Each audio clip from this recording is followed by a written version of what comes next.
Assalamualaikum warahmatullahi wabarakatuh. Pemirsa, informasi mengenai Kabupaten Kota Waringin Timur dan sekitarnya telah kami rangkum untuk Anda dalam Jurnal Kotim. Bersama saya Fibi Srayu Anita, berikut informasi selengkapnya.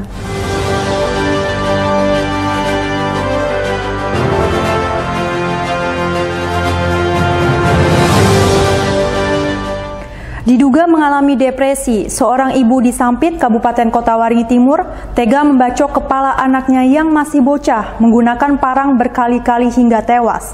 Dengan berlumuran darah, sang ibu menggendong anaknya dan duduk di tengah jalan. Warga sekitar Jenderal Sudirman, kilometer 3 Sampit, Rabu 7 Juni malam dibuat geger dengan keberadaan seorang ibu yang duduk di tengah jalan sambil menggendong anaknya dengan kondisi tubuh berlumuran darah. Dengan tatapan kosong, sang ibu tidak ingin melepaskan anaknya. Diduga bocah perempuan yang masih berusia 4 tahun tersebut merupakan korban pembunuhan oleh ibu kandungnya sendiri dengan membacok kepala korban menggunakan parang.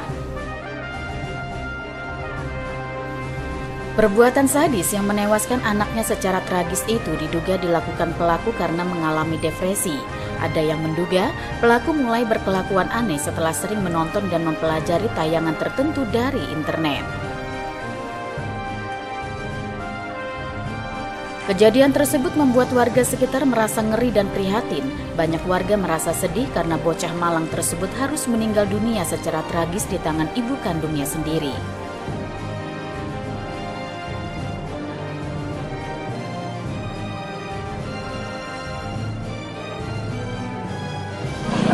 Aku nih hanyar sanja tadi jarada, aku nih di Lampuyang. Hanyar sore tadi ke sini, lalu pindah sini, lalu makan apa segala. Aku nih bulik kada tahu kejadiannya. Nang cuma ke sini teh bayinya makan ya, kada tahu. Selama ini kepribadiannya gimana nek? Baik apa gimana? Saya kada ada apa-apa. Ulingnya aku kada terkumpul kan aku di ujung bandara. Terakhir pernah ketemu, kondisinya kayak apa? Baik ya? Baik ya.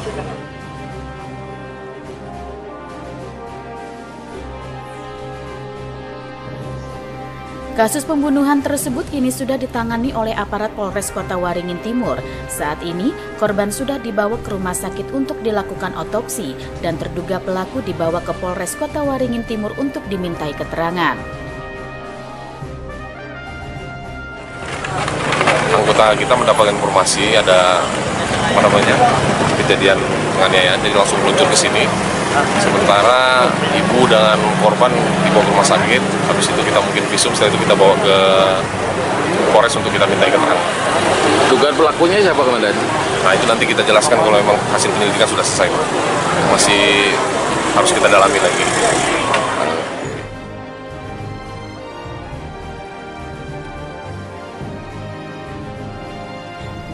Polisi masih terus mendalami kasus tersebut dan belum bisa memastikan siapa pelaku yang tega menghabisi nyawa bocah malang tersebut. Masud Badarudin, Hayat TV.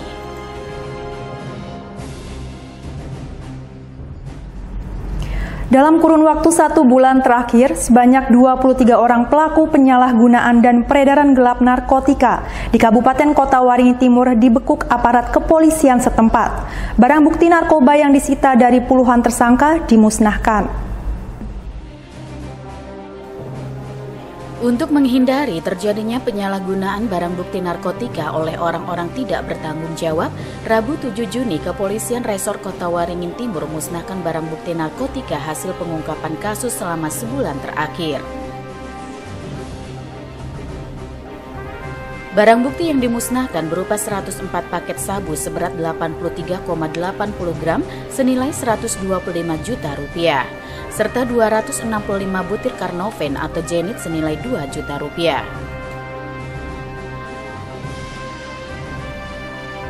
Pemusnahan barang bukti sabu yang dipimpin Kapolres Kota Waringin Timur AKBP Sarpani dilakukan dengan cara dilarutkan ke dalam cairan zat kimia, sedangkan Jenit dimusnahkan dengan dihaluskan menggunakan mesin penghancur.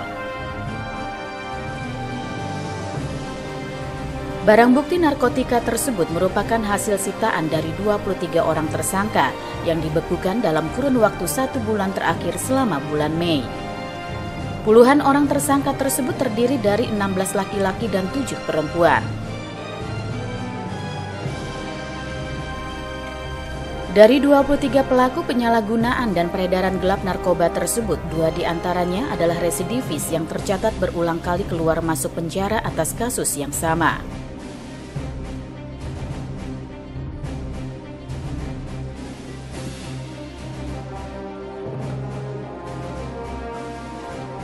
Barang bukti narkoba hasil ungkap kasus Polres Kotim dan jajaran yang sudah berhasil diungkap sebanyak 104 bungkus atau total keseluruhan beratnya 83,80 gram dan cyanida sebanyak 265. Rekan-rekan sekalian, disampaikan bahwasanya pengungkap kasus ini merupakan bentuk partisipasi juga dari masyarakat, informasi dari masyarakat, sehingga ke depan harapannya masyarakat bisa lebih aktif lagi mendukung kiat-kiat dari Polres Kotim khususnya Sakartoba dalam mengungkap kasus. Aparat kepolisian bertekad untuk terus berupaya memberantas kasus penyalahgunaan dan peredaran gelap narkotika.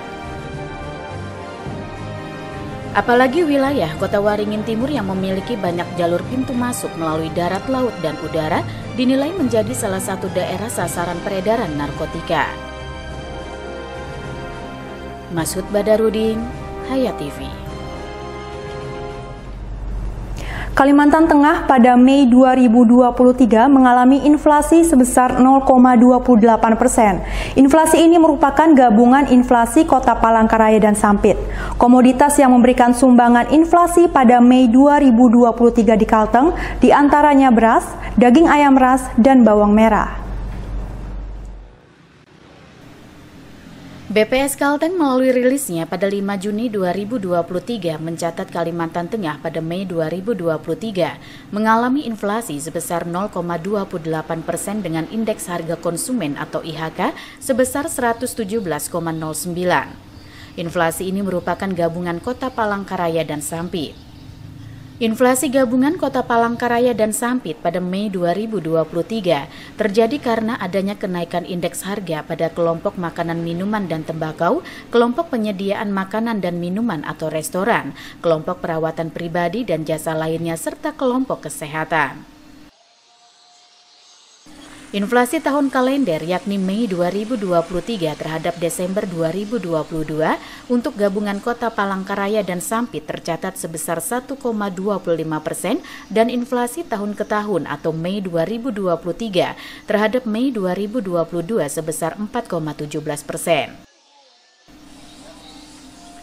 Komoditas yang memberikan sumbangan inflasi pada Mei 2023 antara lain beras, daging ayam ras, bawang merah, semangka, ikan gabus, kangkung, bayam, ketimun, ayam kampung, dan bawang putih.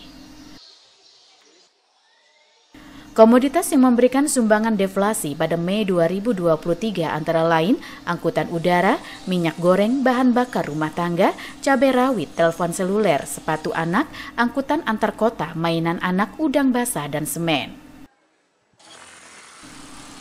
Yunus Muammariza, Hayat TV.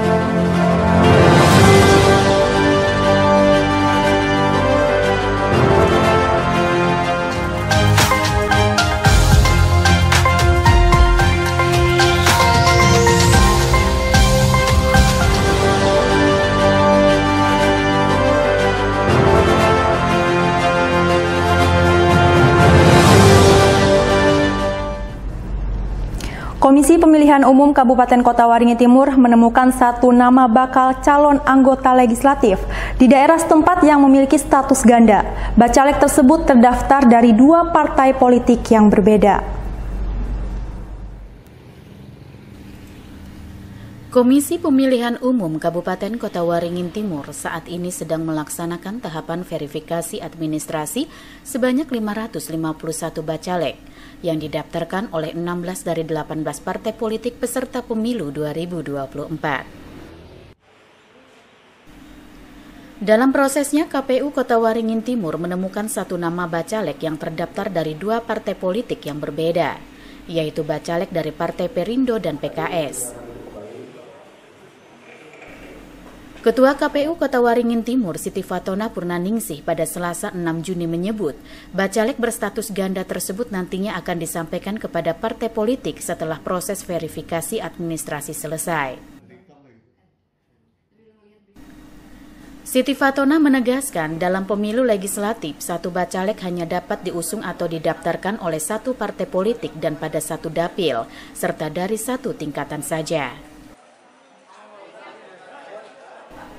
Namun begitu, pada tahapan perbaikan nantinya, partai politik masih dapat melakukan perbaikan administrasi, termasuk perbaikan bacalek ganda dengan mengajukan atau mengganti bacalek hingga penggantian dapil bacalek sesuai persetujuan DPP partai. Dari silon atau sistem pencalonan itu sendiri, hasil kegandaannya memang untuk di Kabupaten Kota Waringin Timur ada satu bakal calon yang memang ada kegandaan dengan partai politik lain. Yang pasti nanti selesai proses vermin, nanti kami akan menginformasikan berita acara ke partai politik berkaitan dengan hasil verifikasi administrasi tersebut. Administrasi yang memang dokumen administrasi pencalonan yang belum benar, sehingga nanti partai politik menindaklanjuti dengan cara melaksanakan perbaikan ataupun kegandaan. Untuk kegandaan ini sendiri, partai politik bisa mengajukan kembali atau mengganti bakal calonnya, dan juga jika memang ada penggantian dapil pun partai politik juga masih bisa melaksanakan di masa perbaikan tersebut, dengan catatan harus, kalau pergantian dapil berarti harus dilengkapi dengan persetujuan dari partai politik, persetujuan dari DPP pusat. Satu caleg tidak boleh diusulkan atau diusung oleh lebih dari satu partai, tidak boleh terdaftar di beda dapil, dan tidak boleh juga dicalonkan di misalkan DPRD kabupaten, atau dicalonkan juga di DPRD provinsi, DPR RI, itu juga tidak boleh.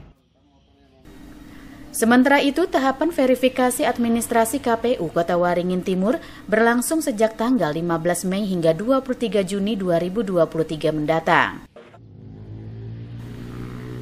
Tahapan tersebut dilaksanakan dengan melibatkan sejumlah dinas dan instansi yang memiliki kewenangan dalam menentukan keabsahan berkas administrasi para bacalek. Masud Badarudin, Hayat TV. Balai Konservasi Sumber Daya Alam atau BKSDA Pos Sampit Kabupaten Kota Waringin Timur terus memantau keberadaan buaya di Sungai Mentawa dekat permukiman warga.